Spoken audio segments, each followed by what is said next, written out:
Welcome back, my dear students. In this lecture here, we're going to be learning the second way of actually styling our pages or using CSS within our HTML document. So the next step is go ahead and use that blank.html that we got there. Let's do a save as, and let's call this internal. All right, .html, enter. Perfect. Let's click here, that lightning bolt symbol, and let's see this in the browser. By the way, I hope you're having a great day. It is another great day, and I'm just feeling better and better every time because I know you're learning some really good stuff, and I'm the one responsible for it, right? So it's good to be responsible for things like this, right? So anyways, let's do internal. Let's just change the title here for once in a while, right? So that way we have, let's just say internal CSS. There we go. That's more descriptive. All right, so how do we create an internal style for this page, right? How do we make it internal? How do we make the CSS internal? What does that mean, by the way? Well, internal means that we are going to be using CSS inside this document right here. All right, because if you remember, I told you there are three ways: inline, and we already used inline in the last lecture within the element. And internal means we're going to use it somewhere here inside the document.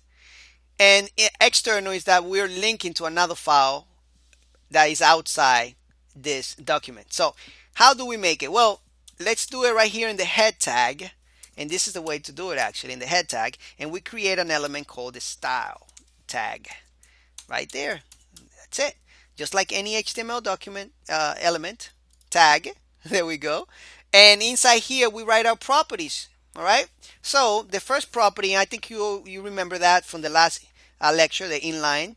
So we say color was the first property, and then we separated it by using the colon, right?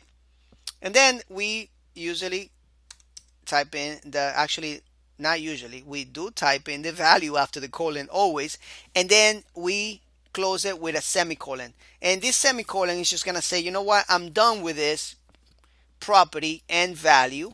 What's next? And if there is nothing next, there's nothing next happening. All right, and that's what we did in the inline. We separated each of these properties with a semicolon. All right, so now here we're not styling anything right now. All right, there is nothing, no styling, because we haven't selected anything. In order for us to make something happen here in our body tag, we need to select it, and we use that by using something called a selector. And let me just right now, let me just put a paragraph, and this paragraph is gonna say, this is, no, actually let's do something different. Hello, dear student, how are you? All right, let's do it like this. All right, so now we have a paragraph tag here with some text inside. We have some text formatted with a p tag. That was another way of saying it, by the way. But anyway, so here we have this property and this value here, right? Well, the right way of actually selecting, the way we select any element here is that we need a selector. All right, so the selector that we're going to use is CSS selector, right? And we're going to use a p. All right, and then we wrapped the property and the value inside these curly brackets, and this is what they called. All right, so right here like this.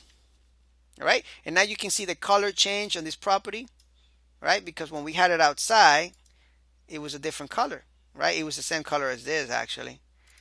So we'll put it right in between that. Now remember, space really doesn't not matter. All right, so I can put this there, or I can put it right here. Doesn't really matter. And this is the way I write my CSS rules. All right, and this is the way it's actually written a lot. I mean, a lot of people write this in one single line like this. If you want to, you can do that if you want, like that. All right, I don't recommend that. I recommend this because that way you can put more properties in there, and you can keep track of properties differently. All right, so let's go back and see that. You see that? Now we are actually styling this. Let's go ahead and do some more CSS properties. Let's do the font weight like we did on the last one. Font weight, and this is going to be bold. You see that change in the left side? All right, let's do the font size, and this is 24, and you can see that change. All right, So perfect. So this was the other way of actually doing that internally. Remember, it's in the head tag. We're using this style HTML tags, and we can just make it a little nicer like this. All right.